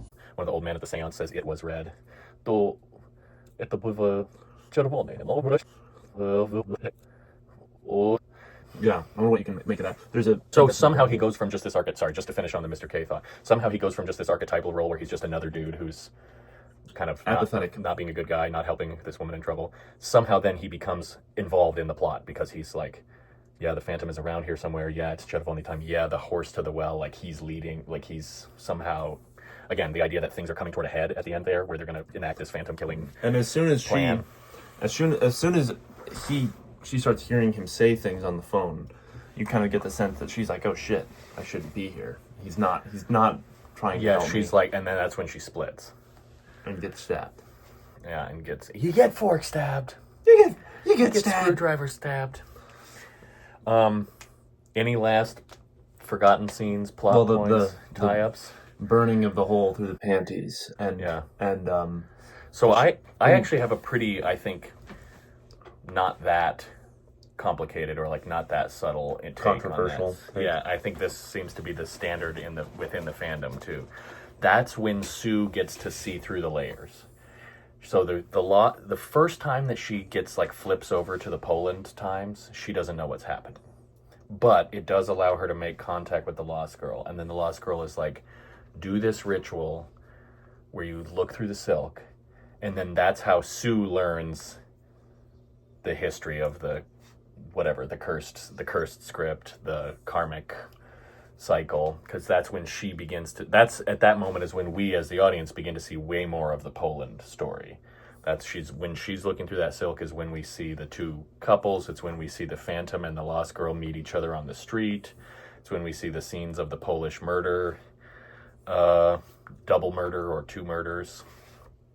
So that's just her, like in Lynch universe, that's how you look through time layers, is burn a hole in the panties. The shot of her holding up the silk and the cigarette smoke like filtering up through her fingers is a really cool, like just as a visually arresting image, it's quite a cool shot. Yeah, I like that shot. And she's backlit. There's the sun, the sun is in the window behind her, so the smoke is backlit through her fingers. It's quite cool. So when that's happening, tying something else that we just mentioned, we see what we think that we're seeing is a cigarette hole being burned through the reality of the rabbits. Yeah, or like it looks like their ceiling or their wall has a big burning coal and a flame coming up. And that room, which originally had like dull gray, green lighting, then has this it's lit up like crimson red. Like demonic red. Red. And the rabbit that irons in the background, Jane Rabbit or whatever the fuck, she comes out holding two candles up. This is a visual motif that I feel is reflective of mortality. It seems pretty straightforward that that's what's being... Because when else do we see people with two candles? We see candles at the seance scene, which we also haven't talked about. We see, that turns into the rabbit. Like, there's just so much stuff. We see the two candles that the Lost Girl is hiding when she apparates in the ketchup stain on Smithy's shirt, which we also haven't talked about, this barbecue and this ketchup stain situation. There's a lot to it.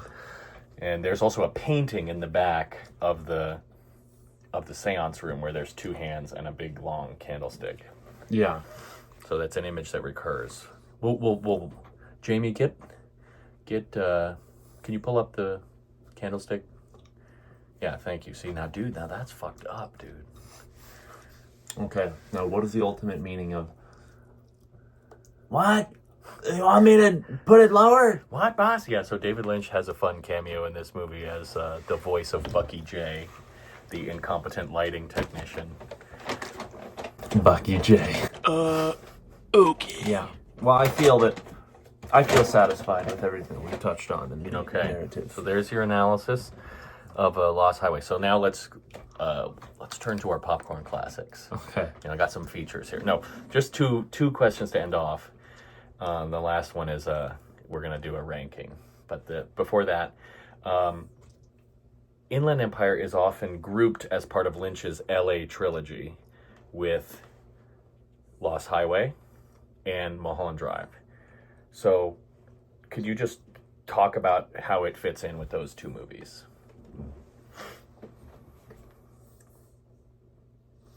We definitely get a sense of what he thinks LA is. Yeah. They're all slightly different, but it's kind of the same There's definitely the same LA. I feel that there's a real critique of the industry that Lynch works within. You know, people working behind the doors. There's like these stories coming to life, but then there's this. Once again, there's like like if you think about like a darkness. Harvey Weinstein type shit behind closed doors and whatnot, power dynamics that are unhealthy, stories that are unhealthy for the people that are ingesting them, including about Hollywood. Like Mulholland Drive is kind of like there's this what's Naomi Watts' character? The Betty or Diane. Betty. Yeah. Betty kind of goes to Hollywood, and you kind of get the sense that she's got this romantic sheen when imagining what life can or should be like in Hollywood. So and that's kind of the version of Hollywood that's also the Marilyn Levin's Starlight Celebrity Hour. Yeah. Yeah. So those I feel that ties in well. Lost Highway, I mean, I can feel that it takes place in LA, but I don't know that that's you feel like he's commenting more on Hollywood. In that one, it's not Hollywood per se, but what other industries are in LA? Porn. General consumerism and...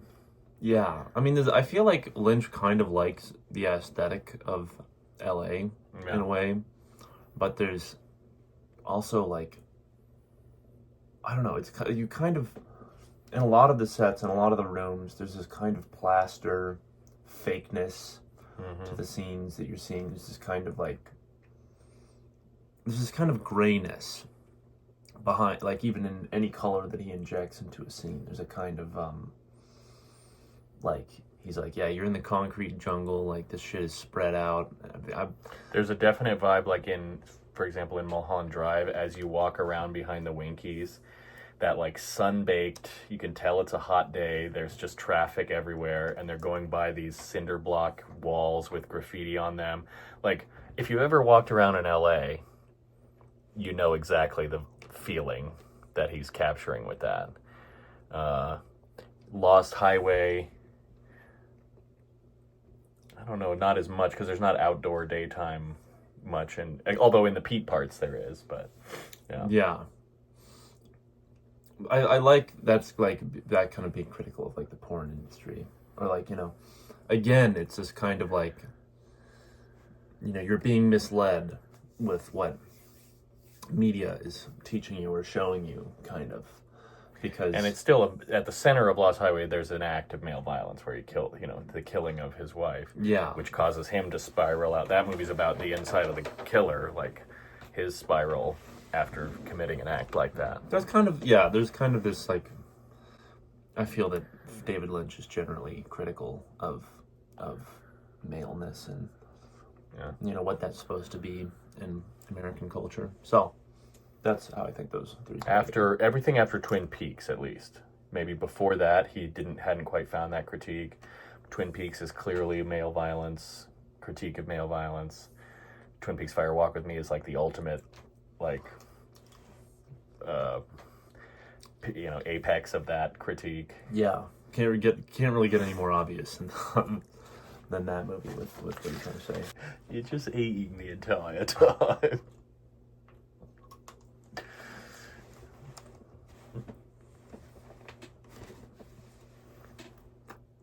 I'm just gonna let that stand for itself. I will not do any cuts in that part.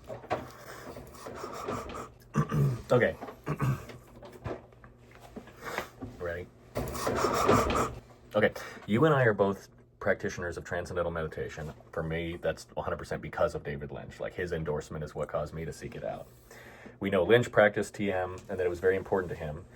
And we know that this film was made within the year after Lynch went on a extensive retreat with the Maharishi, I guess in India.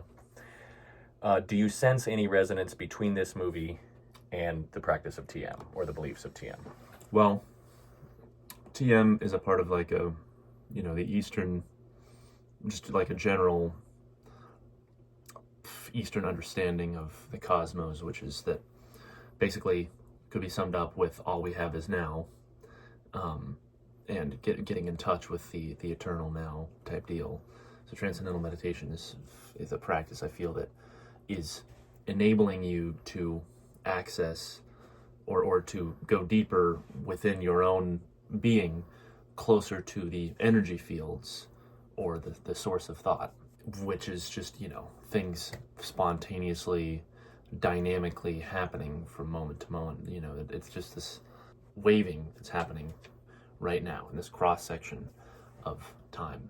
So I find actually that I was commenting this to you earlier, that I don't know how well in my mind that stacks up with what some of the messaging in this film, which maybe catered more to a Western audience that has a certain understanding of reality, which is that time is kind of happening in this linear way, and that one thing is bouncing into the next thing, the billiard ball conception of the universe, which is, it's not really, that's not, I feel, how somebody versed in the Buddhist tradition would think of the universe, like things knocking into each other and causing one another, rather just this kind of eternal waving.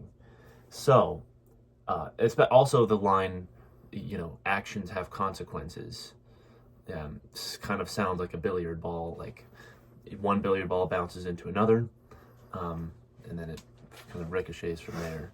And I do feel like Lynch kind of engages with that idea, with that thesis, and says, yes, actions do have consequences.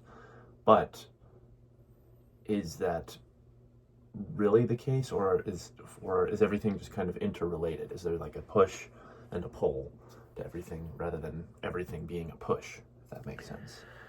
Well, I think, you're right that maybe those Eastern teachings would, on the ultimate level, they say there's like an eternal now. But one thing that they definitely teach in TM and in a lot of Vedic or Hindu kind of teachings is the apparent level, the like surface level, does seem to follow this mechanistic, logic, because there's karma, there's like things, cycling. Their actions do have consequences. We live in a physical universe after all, and Gotcha. And even though that's illusory, it appears that way on the surface.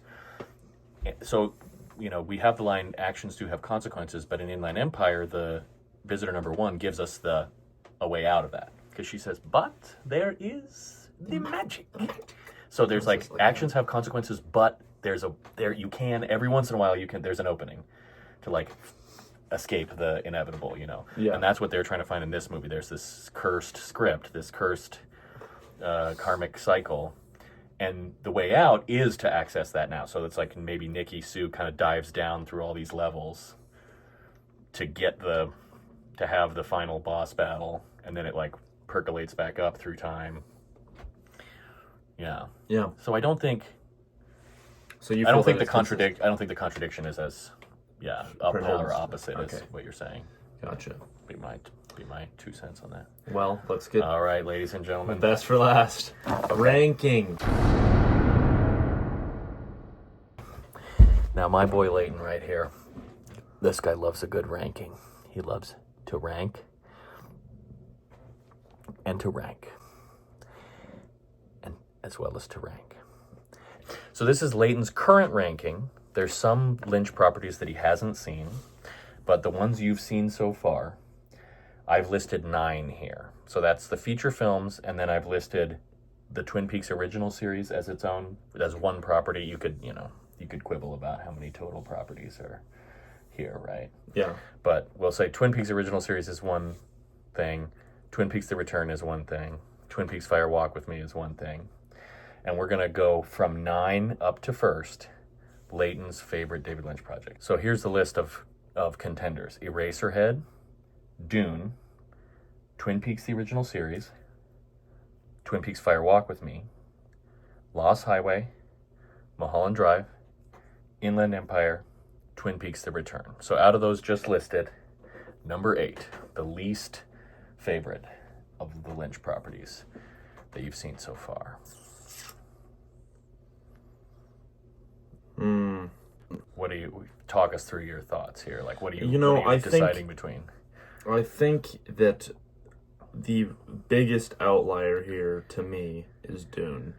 And I'm not even going to say in terms of quality. It's just, I mean, I do think that that's the general consensus about David Lynch's Dune, but I just feel that thematically, it's an adaptation of a fictional story that Lynch didn't get to make quite the way that he wanted, and so it's like already several layers removed from most of his projects. From everything else on the list. Yeah, it's mostly he does get to make the kind of movies that he wants, the kind of way that he wants to make them. Well, after Dune, he made a point of it. Yeah. For sure. Like, he was like, I'm not doing that again. And he was like, okay, I'm going to have Final Cut on every movie from now on. Including making something like Inland Empire, which is like, he didn't have a nice budget. He didn't have a nice studio backing him. He made this with a handheld camcorder on a shoestring. For somebody who's had such critical success to then go back and make something so indie, it's kind of cool. Yeah, it is. So, I have a special memory attached to Dune, which is just as the pandemic was starting, you and I had a good time, great time, smoking weed and watching that in one of my college apartments. And it's funny if you watch it with funny, kind of make fun of it. Yeah. So I really did enjoy watching Dune, but in terms of like its, artistic integrity, in terms of how well made it is or how well regarded, and in terms of how it fits in with the rest of this list here, I'm going to put it all the way down at the bottom. Okay, you heard it here, folks. Dune, number 8. So I'll just say the ones that we don't have on the list because you've not seen them. Blue Velvet, which is a shame. We got to fix that sometime. Yeah. Wild at Heart, and Straight Story. That's what's not on this list. But all the others are here. Okay, so Dune is in number 8. Next up, number 7. Eraserhead.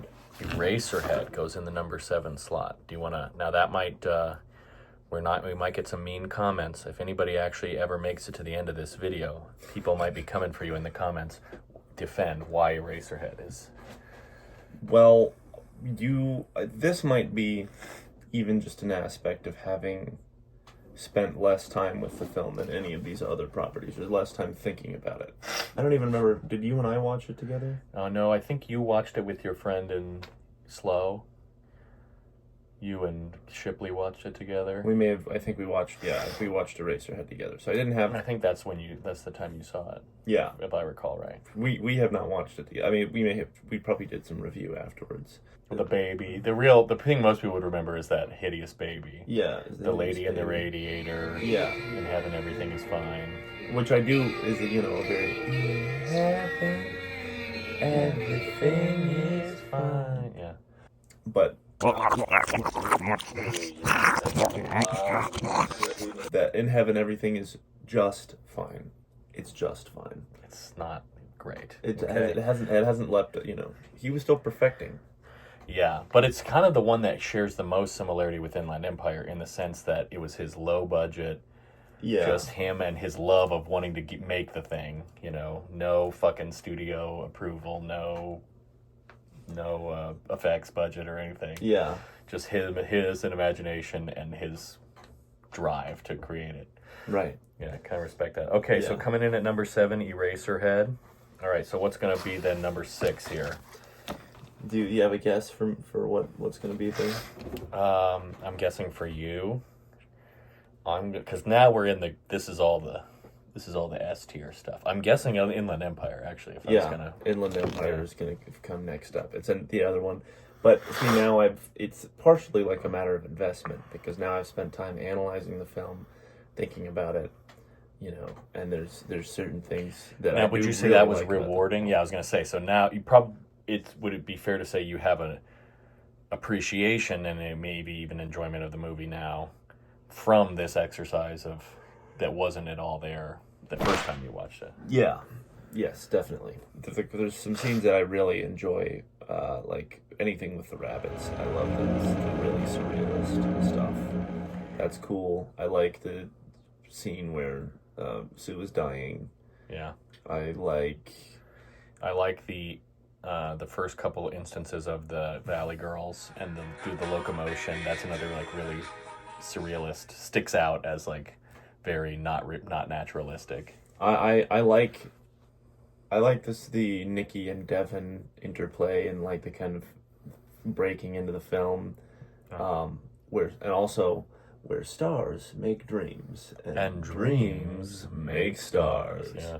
What's that? What's the name of that show? The Marilyn Levin Starlight Celebrity Hour or something. I think it's Yeah. something close to that. I like that scene. So yeah, there are things that stand out to me about the film more that I Good like enjoy set more. pieces where he really like pulled something off. Yeah, Yeah. I do. Yeah, He will, like, even in his most experimental, like, a movie like this, he will catch you with some, like, damn, like, very arresting images, arresting sound, arresting image combinations. performances. Yeah, actors. Like the host of the Starlight Hour show is really, she's kind of hypnotic. Ooh, A lot of this movie is hypnotic. It's just, like, holding long close-ups, slow, like, inscrutable facial expressions, and you just kind of, like... Yeah, I will say though, as far as because being hypnotized, that hypnotic effect is one of the things that contributes to a real good David Lynch enjoyment. Like I do love that he can have that effect on me. But that said,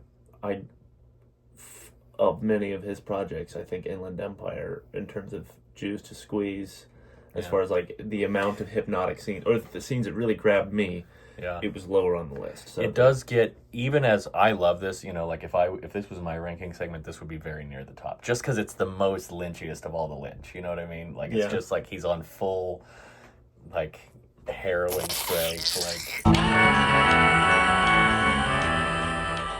give me that Lynch stuff. Yeah. But even for me, like, boy, in that third hour of the movie, you're getting like a little like more Polish people, like more. Yeah, it's a lot. It's a lot. Yeah. So there's less of that hypnotism. I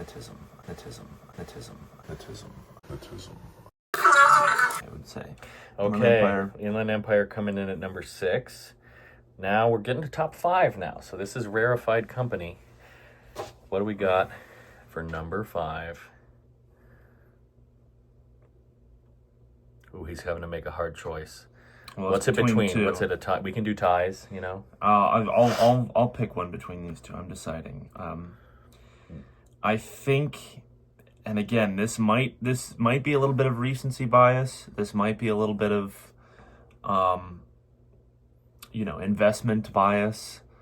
But I'm going to have to put Twin Peaks, the original series, at number 5 here. Okay, bringing up the rear of the top 5. Yes, but it's like razor thin here with Twin Peaks original series. And the reason, the other one that I was deciding between was Twin Peaks original series and Lost Highway.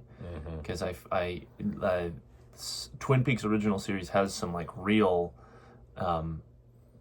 gems of characters. Some just classics. Some all-timers. Classic shit. And it also is the foundation for 2 more favorite properties that came that's out true. of that. So you gotta you can't have, if you like Fire Walk with Me and The Return, you gotta have some respect for original series. And I think we're probably maybe outliers in the Lynch fandom where like Twin Peaks original series is not necessarily at the very top. I feel like for a lot of people, that's the leader.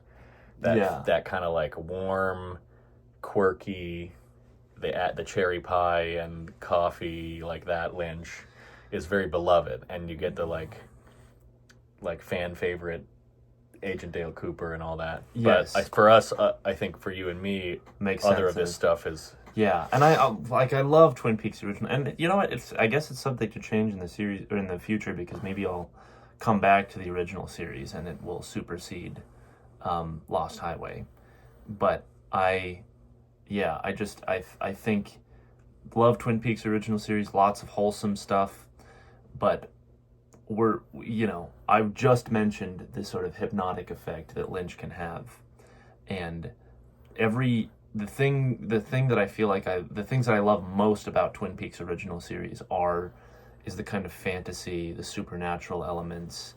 That's the kind of thing that makes, because otherwise it would just be, it's like a soap opera. It's like a soap opera, dramatic, like maybe with some very lovable characters, but it's not quite. It doesn't make that extra leap to being Lynchian.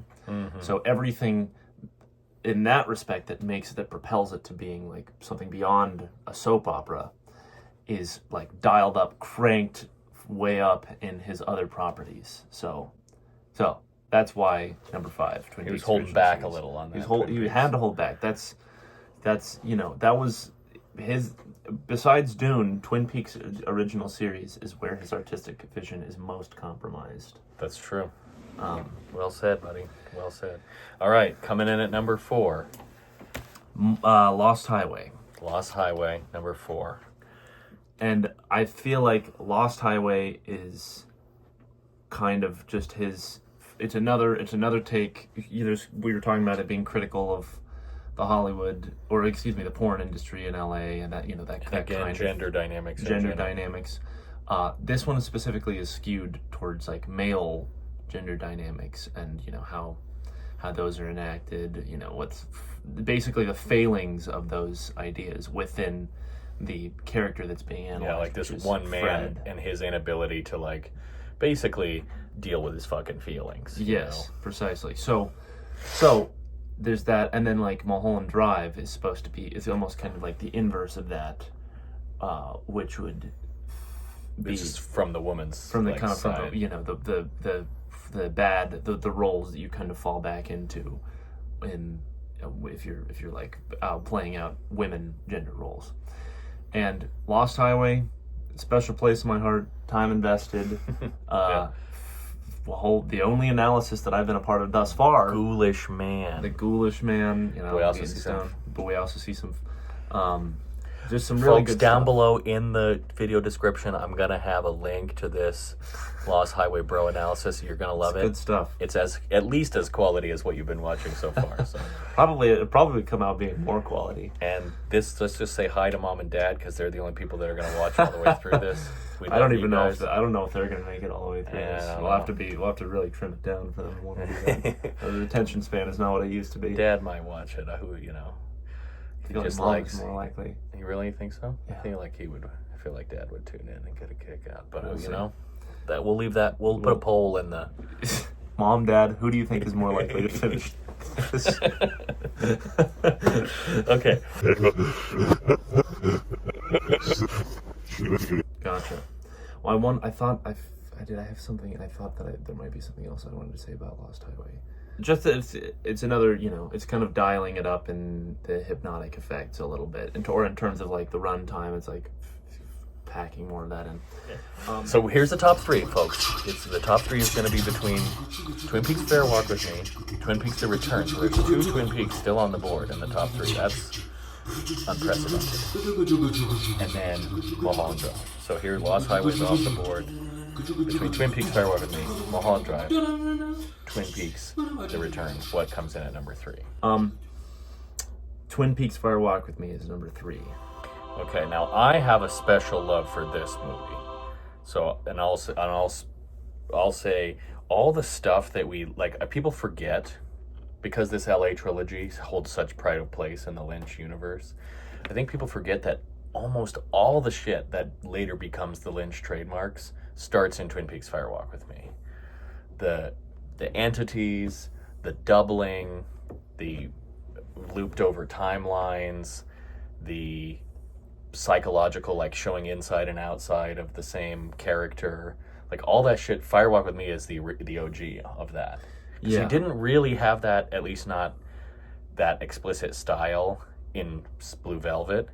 But Twin Peaks: Fire Walk with Me, he like becomes the Lynch that is the rest of his career, I would say. So that's my take, but this is your number 3.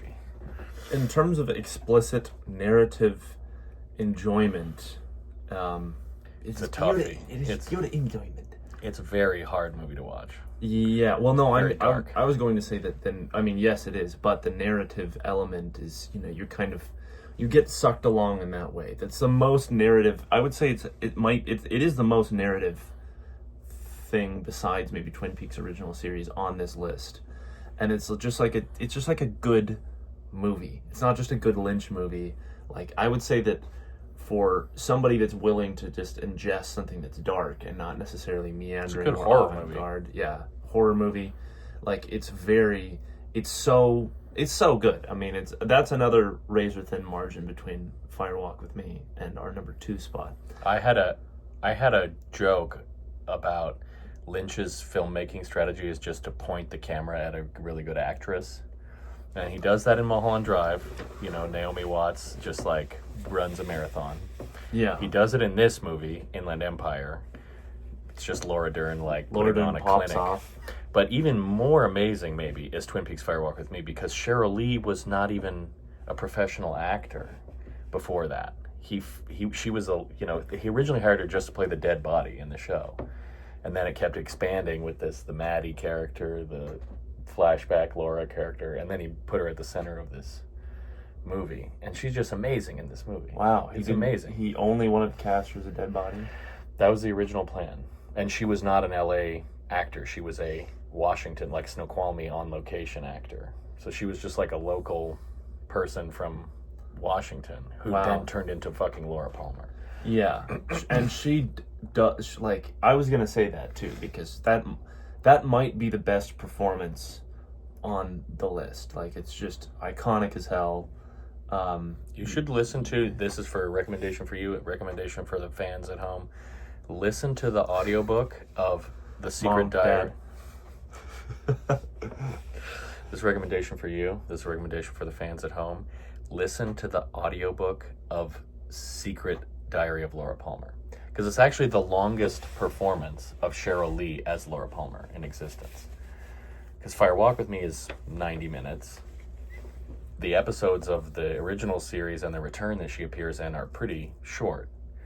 But Secret Diary of Laura Palmer, she's performing Laura Palmer for like 2 hours, over 2 hours. It's really good. It's very moving. It's written by Jennifer Lynch, David Lynch's daughter. It was like a spin-off book from the original series. Wow. But the audiobook is great because Cheryl Lee is great. Yeah. She's pretty hot too. Can't you deny gotta that. admit though. You gotta She's admit got that a she's nice got a ass. great ass. Yeah. Oh, okay. Oh, we're gonna cut all that.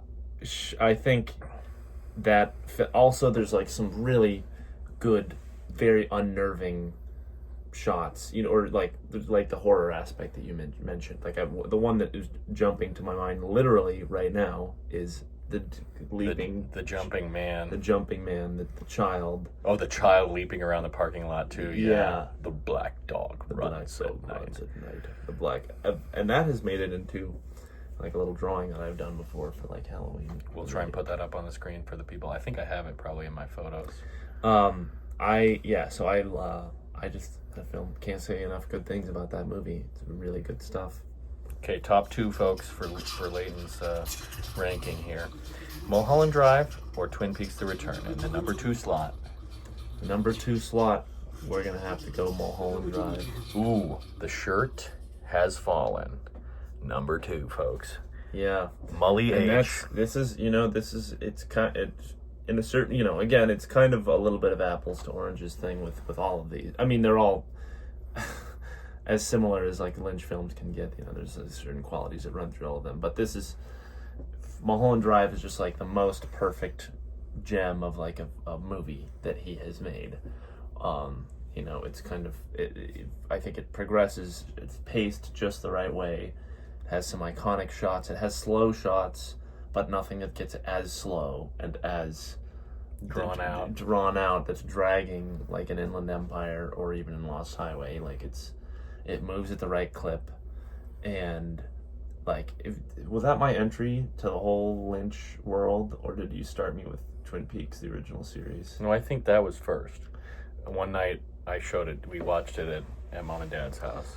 And I was quite frustrated with the film. I was like, why do they keep throwing out these narrative lines? Like, because I was young enough, I didn't really have any experience with avant-garde filmmaking. Very much an MCU head.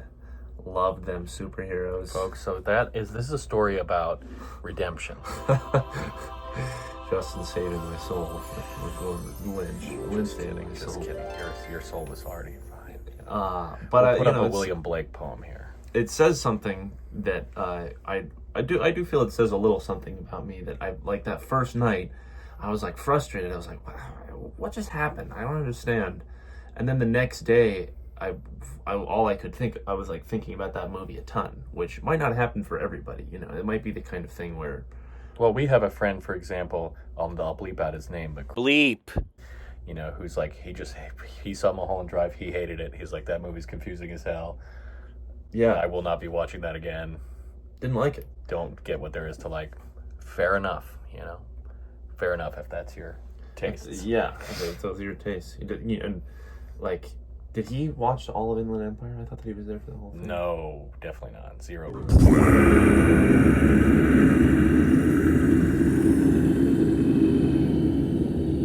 0%. Yeah. Well, anyways, I think that Mulholland Drive is like just a perfect gem of a movie.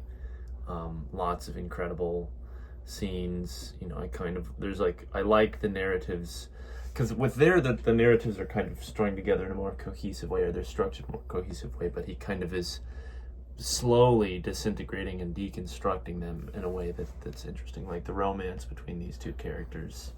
It comes on, it played, the whole first chunk of the movie plays pretty straight. Yeah. And you don't get that there's a Lynchy abstraction twist, and you kind of buy in, which is a good strategy for him. Yes. Instead of just like hitting you over the head with the weirdness from day one. Yeah. Well, by the end of his career, he's like, you know what it was? You know who I am. Yeah. You're here or you're gone. He's like, well, let's get weird with it. And So, coming in at number 1, and I want to hear you sing the praises. I want to, you know, let's Twin Peaks, Twin Peaks, The Return. The Return. Twin Peaks, The TPTR. Return. And part of the reason that, you know, again, Mulholland Drive is the most, you know, condensed, perfect gem of a thing.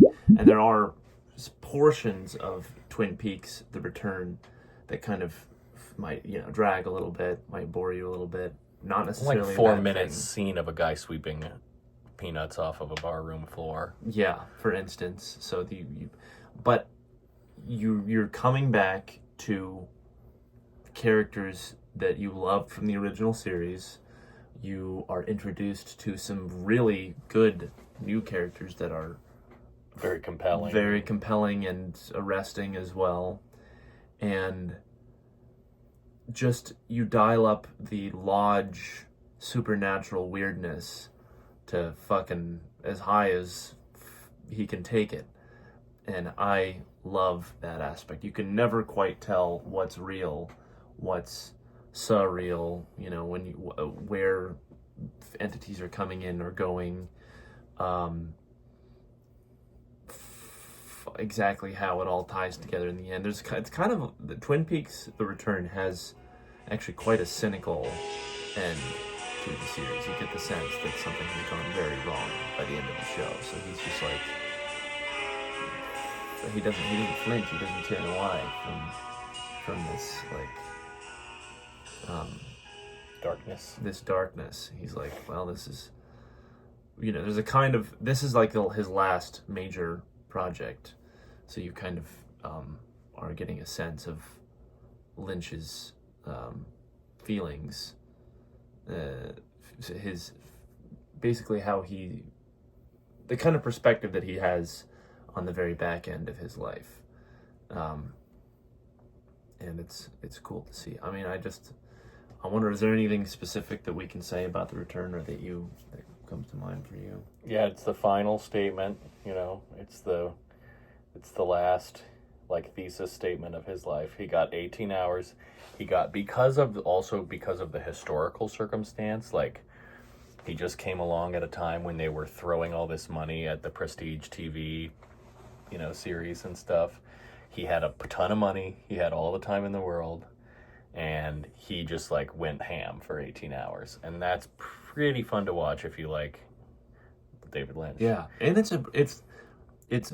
I think that it is also the prettiest property that he ever made. It's Visually very nice looking. Clean shots, like, and you know, I think Lynch kind of likes this weird, cheap aesthetic. Special effects. Yeah, cheap special effects. Yeah, like like just shots of faces superimposed over people's faces. Like, but even when he does something like that in The Return, it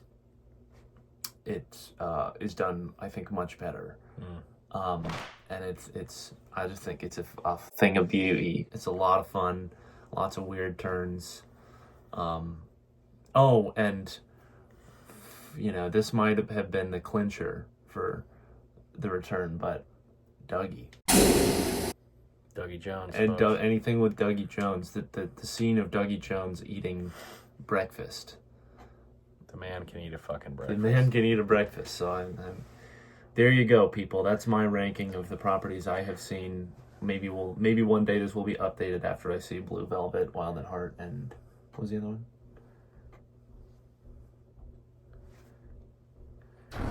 Straight Story. Straight Story.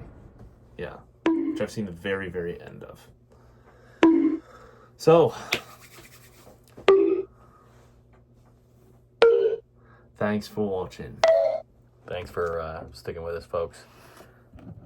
David, thank you for blessing our podcasting endeavor. It's been real. Who is she? Oh, it comes into focus there. Who is she? Who is she?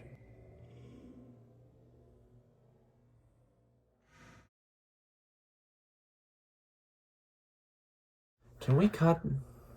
I thought the camera would add 10 pounds to my hands, but I don't like the way that they look. Put your hands away. You may remember me as a man with small hands.